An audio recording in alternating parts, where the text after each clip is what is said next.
through all the things I've gone through in my life, I had a lot of downs. How did I keep the faith? It was a couple of reasons. Number one, I know from living that if you quit whatever you're trying to accomplish, if you quit, whatever you were trying to accomplish can never happen. There's not even a remote possibility. If you quit, there is no chance of it popping back up again, coming back later. Quitting is guaranteed failure. Now, when you're trying, you're going to fail. But quitting, just stopping, that was the number one thing I understood. And then number two, you have to make sure that your dreams, your aspirations and goals are so big that not accomplishing them is not an option. It's just not an option.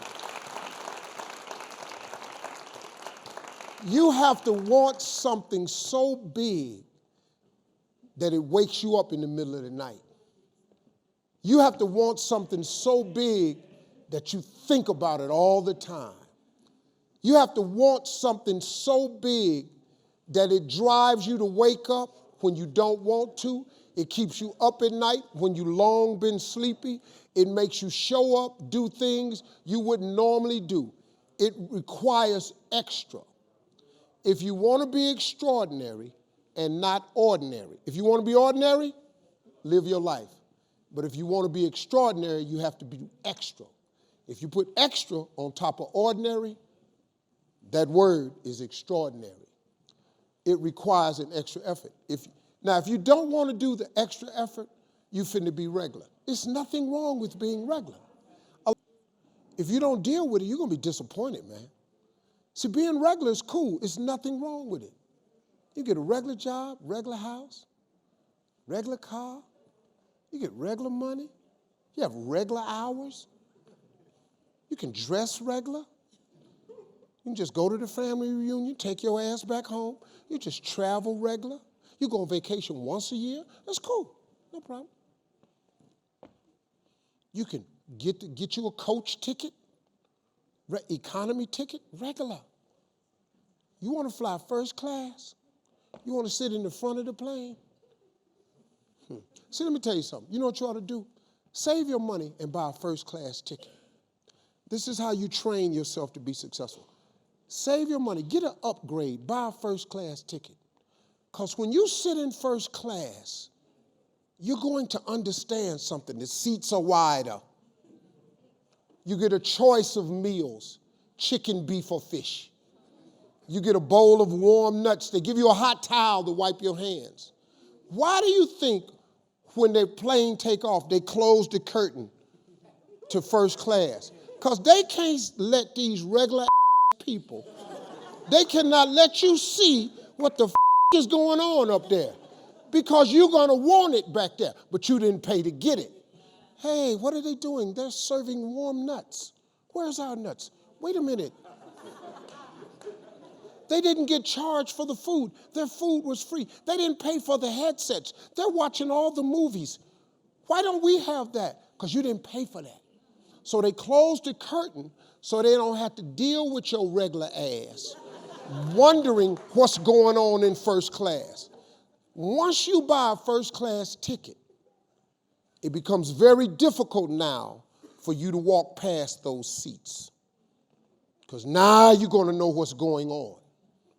So when you treat yourself first class, you are conditioning your mind to now behave and do the things that produce first class results. So if you ever sit in first class, you're coach. Coach is little tight ass chairs.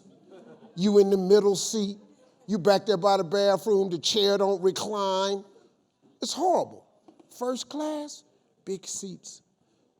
That's why Dick Gregory said, whenever you can treat yourself first class, you should, because it conditions the mind. Once you fly first class, you'll never go back. Once you get a private jet, you don't even want to fly first class no more, because you're on a private jet. You ain't got to take your shoes off at the airport. They ain't open your bag. Your car, pull around, they open the door, you walk up the steps. They take you right to where you're going. Then it's another car. When you walk down the steps, you don't even go, baggage claim, they put your bag straight off the plane in the car. You don't go do none of that. You fly private, you'll never want to fly first class again because you get conditioned. All you got to do is you can condition yourself. Once you buy a really nice dress, you don't want a cheap dress no more. You want another nice dress. Once you buy some Christian Louboutins with the red bottoms, you want all your shoes to have red bottoms on them. Because you know, men like that red on the bottom of that shoe. I don't know what it is, but when you walking away and we see that red bottom,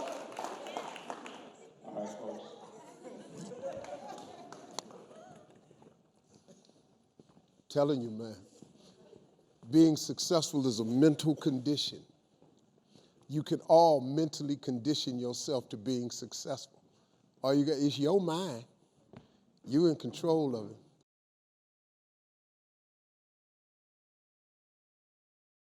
Today was my 222nd COVID test. Oh my God. I've taken 212 COVID tests since August 4th. 222. Oh, yeah. 222. Oh, it's 222. Yeah. Oh, something big gonna happen for me today. That's the number I see on my telephone all the time, 222. You know, you can look numbers up. Numerology has it. They say angelic memories, angelic meanings, but 222, God releases angels of prosperity. So something great's gonna happen for me today. Today was my 222nd COVID test. Wow. I knew I was having a good day today. I don't know what God gonna do for me, but one thing about me, I stay watchful when it come to God. I'm always looking to see what he got for me today. Because God, man, he laid me out.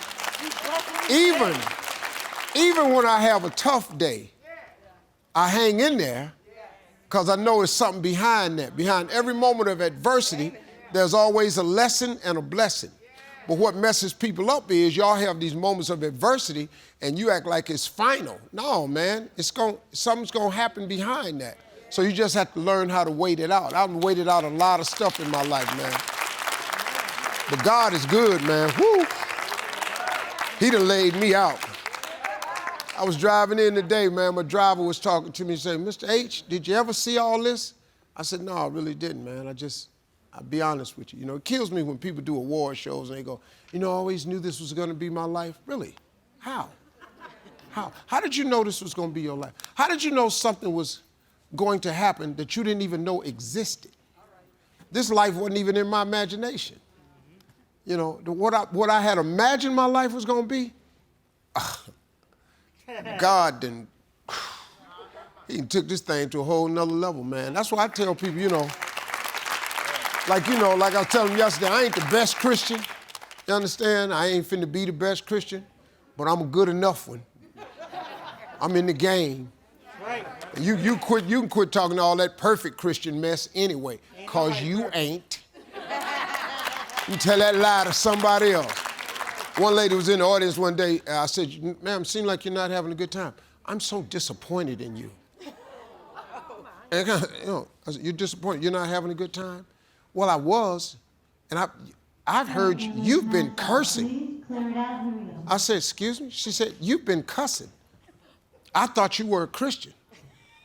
Well, I'm a cussing Christian.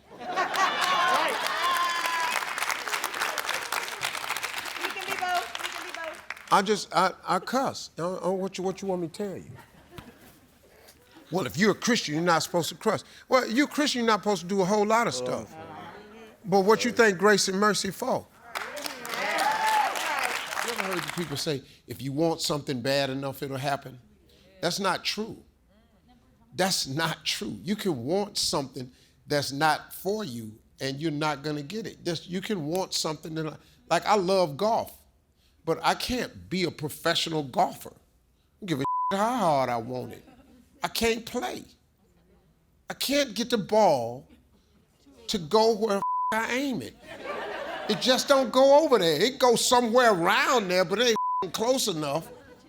So, you know, you got to make sure you're gifted at it first, young people. Identify your gift. Man, all of you are gifted. It's the thing that you do the absolute best with the least amount of effort.